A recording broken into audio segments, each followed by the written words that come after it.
Hello everyone, welcome back. Study ম্যাথমেটিক্সে প্রত্যেকে স্বাগত জানিয়ে পঞ্চম শ্রেণী থেকে তৃতীয় পাঠ পৃষ্ঠা নং ৩৬ ভিডিও পাঠ নং ১১ করব। আজকে আমরা ৬ দাগের প্রশ্নটি করব। বন্যা ত্রাণের জন্য, বন্যা ত্রাণ বলতে বন্যায় ক্ষয়ক্ষতি হওয়ার জন্য, বন্যা যখন হয় তখন কিন্তু যারা নদীর ধারে বাস করে তাদের কিন্তু অনেক সময় বাড়িঘর ভেসে যায় বা শাকসবজি অনেক নষ্ট হয়ে যায়, তো সেটাইকেই বলা হয় বন্যাত্রাণ। বন্যাত্রাণের জন্য একটি বিদ্যালয়ের ৮৫০ জন ছাত্রছাত্রীর প্রত্যেক অর্থাৎ এক জনে প্রত্যেকে ২৫ টাকা করে এবং ৩১ জন শিক্ষক শিক্ষিকার প্রত্যেকে, মানে ছাত্রছাত্রী তো দিচ্ছে, তার সাথে শিক্ষক আর শিক্ষিকা মিলে প্রত্যেকে এক জনে ৫০০ টাকা করে চাঁদা দিল। মোট কত টাকা চাঁদা উঠেছে সেটা আমাদের বের করতে হবে। এই অঙ্কটিকে আমরা দুই রকমভাবে করব। এটা হচ্ছে প্রথম পদ্ধতি, এটা হচ্ছে দ্বিতীয় পদ্ধতি।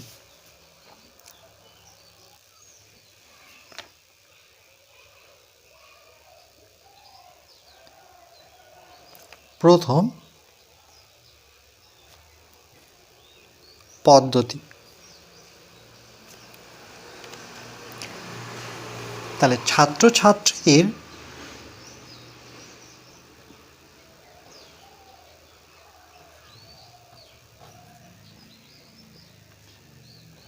ছাত্রছাত্রীদের যেহেতু ছাত্রছাত্রীর প্রত্যেকে কথার অর্থ হচ্ছে এক জনে, প্রত্যেকে কথার অর্থ হচ্ছে একজন করে, তাহলে একজন ছাত্রছাত্রীদের প্রত্যেকের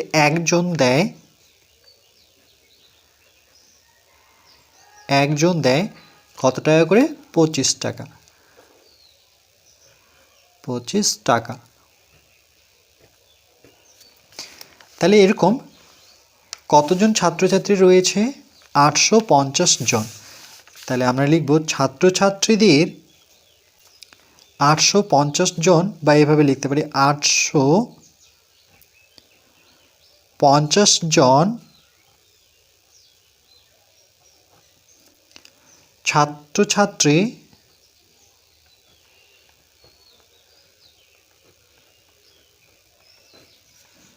দেয়, হিসাবটা এইভাবে করব। একজন দেয় ২৫ টাকা, এরকম ৮৫০, তাহলে একের থেকে ৮৫০ যেহেতু বড় সংখ্যা, তাহলে এই সংখ্যার সাথে এই সংখ্যা কী হবে? গুণ হবে। মনে রাখবে এটা। যখনই বড় বোঝাবে বা বেশি বোঝাবে, বেশি বা বড় যদি বোঝায়, তাহলে সেক্ষেত্রে আমরা গুণ করব। এই নিয়মটি মনে রাখতে হবে। তাহলে কার সাথে কার গুণ করব? বড় সংখ্যাটার সাথে ছোট সংখ্যাটার গুণ। তাহলে লিখব ৮৫০, এর একক কি? জন, যেহেতু এটা মানুষ, জন, তাহলে তার একক আমরা জন দিই। আর এটা যেহেতু টাকা, একক হচ্ছে, যেহেতু আমরা ২৫ টাকা করে দিয়েছি, তাহলে তার একক হচ্ছে টাকা, তাহলে ঠিক তার নিচে ২৫ বসাবো।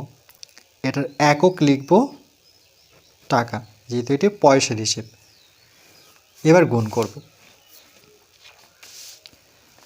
গুণ করার নিয়মটি এরকম, এককের ঘর দিয়ে আমরা এই ৩ অঙ্কের সংখ্যাকে গুণ করব। তাহলে ৫ দিয়ে শূন্যকে গুণ করলে পরে ০, ৫ ৫ ২৫, ৫ হাতে থাকলো ২, ৫ ৮ ৪০, ৪১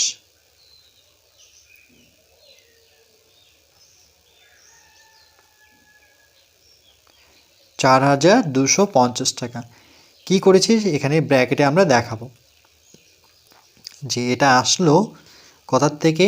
৮৫০কে যখন আমরা ৩ অঙ্কের সংখ্যাকে যখন আমরা এক অঙ্কের সংখ্যা দিয়ে গুণ করেছি। এবার এক অঙ্কের সংখ্যা দিয়ে গুণ করার পর এবার থাকলো কোনটা? ২ অঙ্কের সংখ্যা, না সরি, একক। এটা ৩ অঙ্কের সংখ্যা, এটা ২ অঙ্কের সংখ্যা, তাহলে এককের ঘর দিয়ে আমরা এই ৩ অঙ্কের সংখ্যাকে গুণ করলাম। এবার এককের ঠিক আগে কি থাকে, দশকের অঙ্ক। তো দশকের অঙ্ক দিয়ে যখন আমরা এটাকে গুণ করব তখন এককের ঘরে শূন্য বসাতে হয়। তাহলে এককের ঘরে শূন্য বসিয়ে এবার 2 দিয়ে শূন্যকে গুণ করব। তাহলে 2 দিয়ে শূন্যকে গুণ করলে পরে শূন্য, 5 আর 2 গুণফল 5 দুগুণে 10 শূন্য, হাতে থাকলো 1, 8 দুগুণে 16 আর হাতের 1 মিলে যোগ করে আমরা পাচ্ছি 17। এবার এখানে কি করলাম সেটাও আমরা দেখাবো। যেহেতু দশকের ঘরে দিয়ে আমরা 3 অঙ্কের সংখ্যাকে গুণ করেছি, 850কে আমরা দশকের ঘরের অঙ্ক, তাহলে এককের ঘরে শূন্য বসাবো, দশকের ঘরে 2 বসাবো, এককের ঘরে শূন্য বসাবো।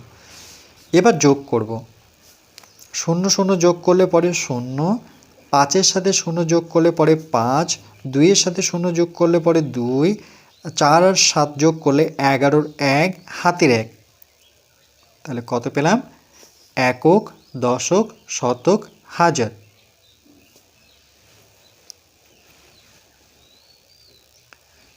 7 আর 4 যোগ করে 11-র 1, এখানে হাতের 1 ধরে এটাকে 2 করতে হবে। তাহলে কত হলো, একক, দশক, শতক, হাজার, অযুত 21,250 টাকা।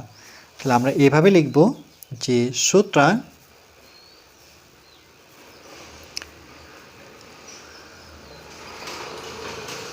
850 জন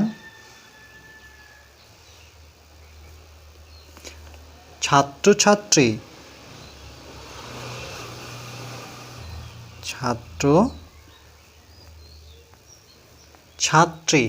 দিয়েছে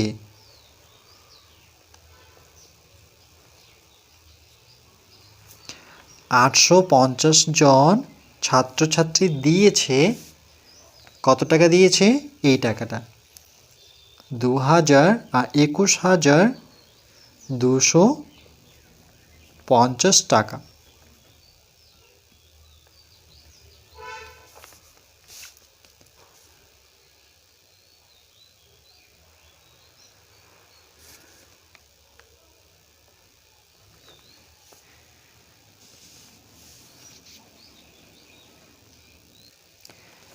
এরপর শিক্ষক শিক্ষিকার প্রত্যেকে অর্থাৎ এক একজনে কত করে দেয়, 500 টাকা করে দেয়। তাহলে ঠিক নিচে লিখব আমরা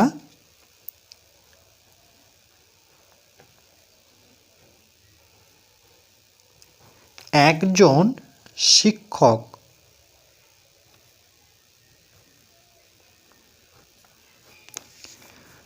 বা শিক্ষিকা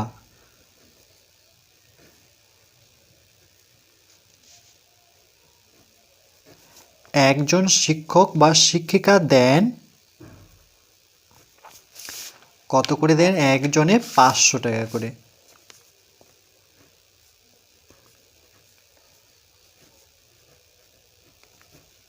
টাকা।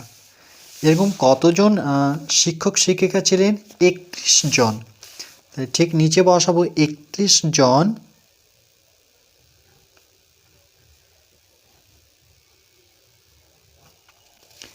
শিক্ষক শিক্ষিকা, 31 জন শিক্ষক শিক্ষিকা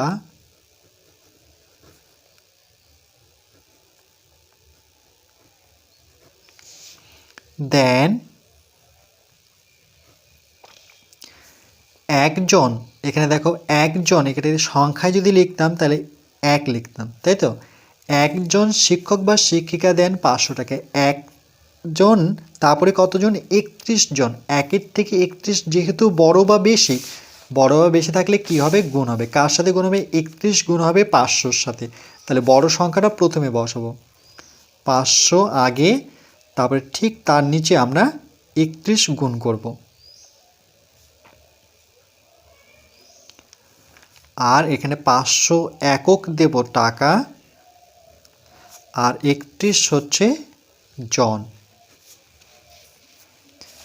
ঠিক একইভাবে এককের ঘরের অঙ্ক দিয়ে আমরা এই 3 অঙ্কের সংখ্যাকে গুণ করব। তাহলে 1 দিয়ে শূন্যকে গুণ করলে এককে 1, 1 দিয়ে শূন্যকে গুণ করলে 0, শূন্যর সাথে যে কোনো সংখ্যায় গুণ করি না সেটা কি হয়, 0, 0-র সাথে 1 গুণ করলে পরে 0, 5 দিয়ে 1কে গুণ করলে পরে 5 × 5। তাহলে কি করলাম, এখানে ব্র্যাকেটে আমরা এখানে যদি দেখাই তাহলে 3 অঙ্কের সংখ্যা হচ্ছে 500, তার সাথে আমরা এককের ঘরের অঙ্ক দিয়ে গুণ করেছি। এবার যখন আমরা দশকের ঘরের অঙ্ক দিয়ে গুণ করব তাহলে এককের ঘরে 0 বসিয়ে 3 দিয়ে 0কে গুণ করলে 0, 3 দিয়ে 0কে গুণ করলে 0, 3 5 15। তাহলে এখানে কি করলাম সেটা লিখব। যেহেতু আমরা দশকের ঘরের অঙ্ক দিয়ে গুণ করেছি তাহলে কাকে গুণ করেছি, 500কে গুণ করেছি দশকের ঘরের অঙ্ক। দশকের ঘরের অঙ্ক কত, 3। তাহলে এককের ঘরের অঙ্ক কিন্তু 1 বসাতে পারবো না, এককের ঘরের অঙ্কে আমরা 0 নেব। এবার যোগ করব এখানে, তাহলে 0 সাথে 0 যোগ করলে 0, আবার 0 সাথে 0 যোগ করলে 0, 5-এর সাথে 0 যোগ করলে 5, আর এখানে 5 নামবে, 1 নামবে। তাহলে এখানে কত পেলাম আমরা, এখানে যদি আমরা হিসেবটা করি, একক, দশক, শতক, হাজার, অযুত, তাহলে 15,500 একক, দশক, শতক, হাজার, অযুত। হাজারের অযুত আমরা একসাথে হিসেব করব, তাহলে 15,500 একক লিখব টাকা। তাহলে শিক্ষক শিক্ষিকারা মোট দিয়েছেন, এখানে এক লাইন যদি লিখি এভাবে লিখব যে সুতরাং শিক্ষক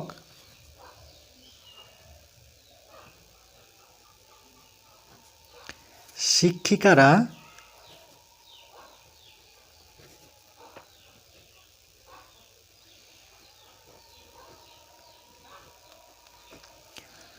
মোট দিয়েছেন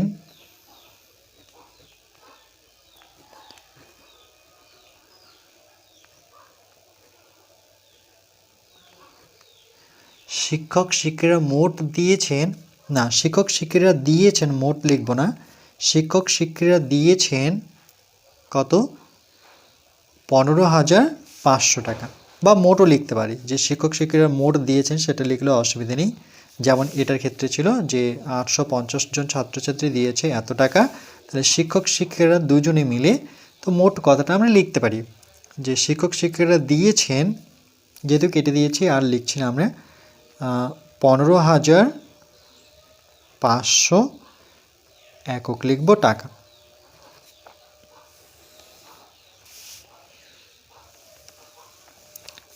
ছাত্রছাত্রী দিয়েছে এত টাকা, শিক্ষক শিক্ষিকারা দিয়েছে এত টাকা। বা এখানে আমরা এইভাবেও লিখতে পারতাম যে 31 জন শিক্ষক শিক্ষিকা দিয়েছে 15,500 টাকা। এবার এখানে বের করতে বলেছে মোট কত টাকা চাঁদা উঠলো, মানে ছাত্রছাত্রীরা শিক্ষকরা মিলে।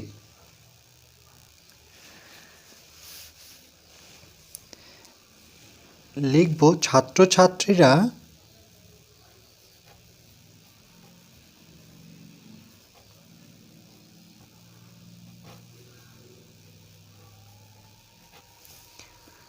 এবং শিক্ষক শিক্ষিকারা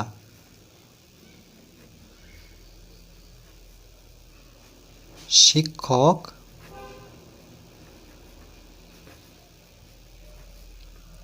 শিক্ষিকারা ছাত্রছাত্রীরা এবং শিক্ষক শিক্ষিকারা মোট দিয়েছে, মোট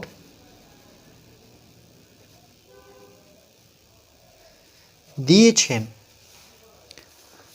সমান, তাহলে ছাত্রছাত্রীরা কত দিয়েছে, এই যে 850 জন ছাত্রছাত্রী দিয়েছে 21,250 টাকা। তাহলে এই সংখ্যাটি আমরা দেখে দেখে এখানে লিখব,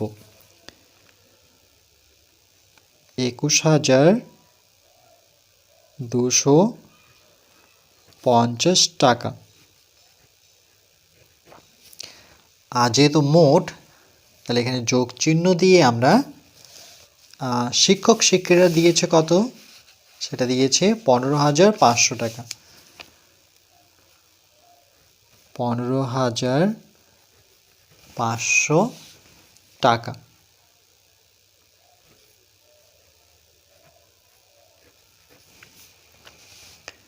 এবার কি করে যোগ করব, দেখো একক, দশক, শতক, হাজার, অযুত, এভাবে আমরা যোগ করব পাশে।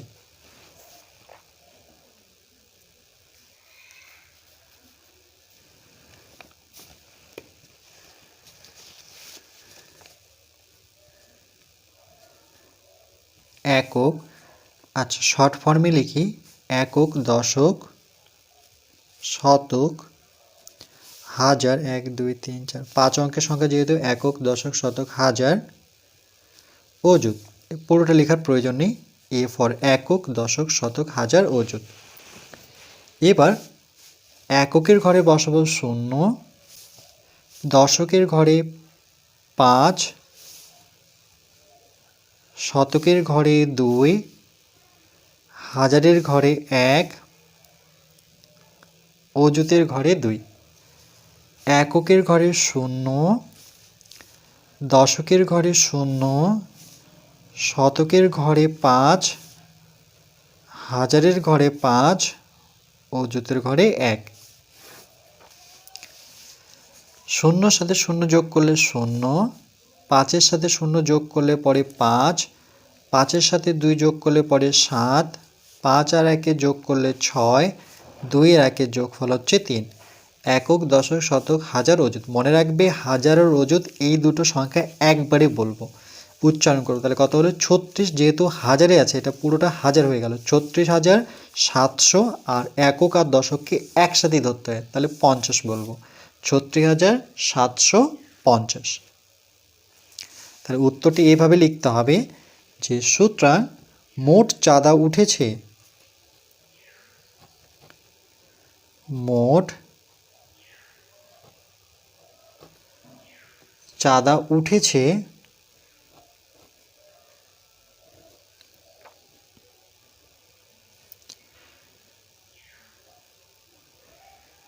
36,750 টাকা।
এটা ছিল প্রথম পদ্ধতি। এই অঙ্কটিকে আমরা অন্য পদ্ধতিও করতে পারি।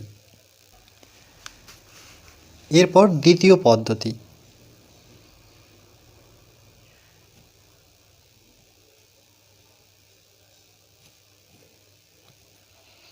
এই পদ্ধতিটাই করবে, এটা সহজ পদ্ধতি। তাহলে কি করে হিসেবটা করব? মোট কতজন? 850 জন ছাত্রছাত্রী কত টাকা করে দেয়? 25 টাকা করে। তাহলে হিসেবটা এভাবে করব, 850 জন ছাত্রছাত্রী 25 টাকা করে যেহেতু দিচ্ছে, তাহলে 25 দিয়ে আমরা গুণ করব।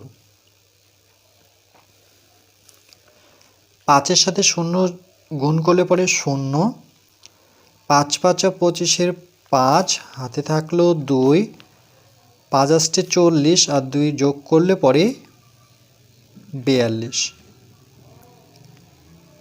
এবার আমরা এককের ঘরে 0 বসাবো, যেহেতু দশকের ঘর দিয়ে গুণ করব, 2কে 0 দিয়ে গুণ করলে পরে 0, 5 দুগুণে 10-এর 0, হাতে 1 আর দুগুণে 16 আর 1-এ 17। এবার যোগ করে নেব, 0, 5-এর সাথে 0 যোগ করলে 5, 2-এর সাথে 0 যোগ করলে 2, 7 আর 4-এর যোগ করলে 11, হাতের 1 এখানে আসবে, 1 1 যোগ করে 2 পাচ্ছি, 21,250 এটা আসলো। একক লিখব টাকা। এটা যেভাবে গুণ করলাম ঠিক একইভাবে এরকম 31 জন শিক্ষক শিক্ষিকা দেয় কত? 500 টাকা করে। তাহলে এখানে 500 এর সাথে আমরা গুণ করব 31, এক দিয়ে শূন্যকে গুণ করলে শূন্য, এক দিয়ে শূন্যকে গুণ করলে শূন্য, এক দিয়ে পাঁচকে গুণ করলে পাঁচক, পাঁচ দিয়ে এককে গুণ করলে পরে পাঁচককে পাঁচ। এবার যেহেতু দশকের ঘরের অঙ্ক দিয়ে গুণ করব, তাহলে এককের ঘরে শূন্য বসাবো। তিন দিয়ে শূন্যকে গুণ করলে শূন্য, তিন দিয়ে শূন্যকে গুণ করলে শূন্য, তিন দিয়ে পাঁচকে গুণ করলে তিন পাঁচা 15। এবার আমরা যোগ করে নেব। শূন্য শূন্য যোগ করলে শূন্য, শূন্য শূন্য যোগ করলে শূন্য, পাঁচের সাথে শূন্য যোগ করলে 5, আর এখানে 15 নামাবো। তাহলে কত আসলো? 15,500। এরপর লিখব মোট চাঁদা উঠেছে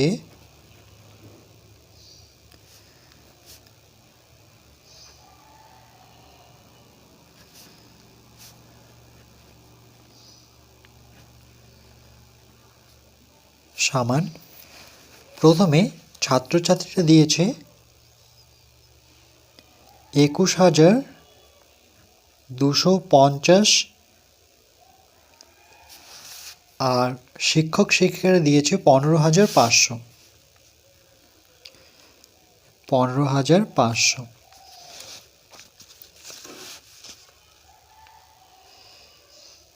21,250 সাথে আমরা যোগ করব 15,500। শূন্য, 5, 5 আর 2 যোগ করলে 7, 5 আর 1 যোগ করলে 6, 2 আর 1 যোগফল হচ্ছে 3, 36,750 টাকা।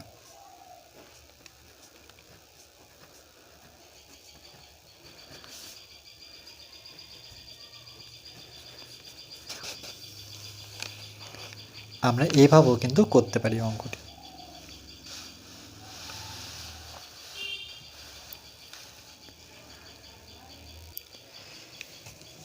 এবার দেখো, 5-এর সাথে শূন্য যোগ করলে পরে শূন্য, 5 5 25-এর 5, হাতে থাকলো 2, 5 আসছে 40, 2 যোগ করলে পরে 42। এবার 3 অঙ্কের সংখ্যাকে আমরা এককের ঘরের সংখ্যা দিয়ে গুণ করলাম। এবার দশকের ঘরের যখন অঙ্ক দিয়ে গুণ করব, তখন এককের ঘরে শূন্য বসাবো। তাহলে এখানে বসাবো শূন্য, 2 দিয়ে শূন্যকে গুণ করলে শূন্য, 5 দুগুণে 10 শূন্য, হাতের 1, 8 দুগুণে 16, আর হাতের 1 যোগ করে 17। এবার যোগ করব সংখ্যাগুলো। শূন্য, 5-এর সাথে শূন্য যোগ করলে 5, 2-এর সাথে শূন্য যোগ করলে পরে 2, 7 আর 4-এ 11-র 1, হাতের 1, 21,250 টাকা।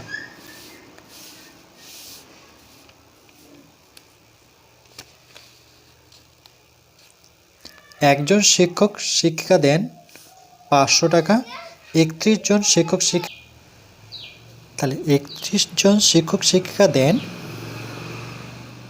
তাহলে 500 সাথে আমরা কি করব? 31 গুণ করব। 1 দিয়ে শূন্যকে গুণ করলে শূন্য, 1 দিয়ে শূন্যকে গুণ করলে শূন্য, 1 দিয়ে 5কে গুণ করলে পরে 5। 3 দিয়ে যখন শূন্যকে গুণ করবো, তাহলে এককের ঘরে শূন্য বসাবো। 3 দিয়ে শূন্যকে গুণ করলে শূন্য, 3কে শূন্য দিয়ে গুণ করলে শূন্য, 3 5 15। 0 0 5 5 1, 15,500 টাকা। 31 জন শিক্ষক শিক্ষিকা দেন 15,500 টাকা। এবার মোট চাঁদা উঠেছে, তাহলে ছাত্রছাত্রী দিয়েছে 21,250 টাকা,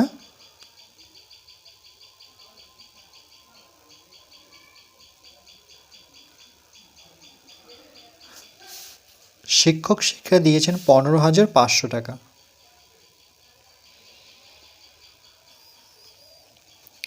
যোগ করব শূন্য, 5, 5 আর 2 যোগ করে 7, 5 আর 1 যোগ করলে 6, 2 আর 1 যোগ করলে 3, 36,750 টাকা। এবার এখানে দেখো একটা সংক্ষিপ্ত নিয়ম দিয়েছে যে গুণগুলো আমরা দ্বিতীয় পদ্ধতি হিসেবেও গুণটা করতে পারি, শুধু গুণটুকু। মানে এটা এইভাবে না লিখে আমরা ডাইরেক্ট 850 এর সাথে 25 যখন গুণ করব তাহলে আমরা এই সংখ্যাগুলো পাবো। 4250 সেটা পেলো, আর একটা পাবো 17,000, এই যে 17,000। এবার যোগ করলে সেটা 21,250, 21,250 টাকা।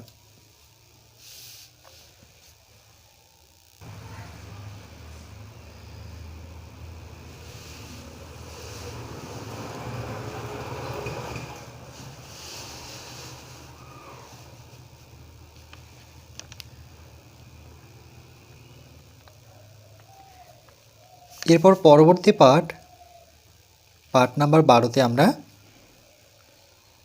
7 দাগের অঙ্কটি করব।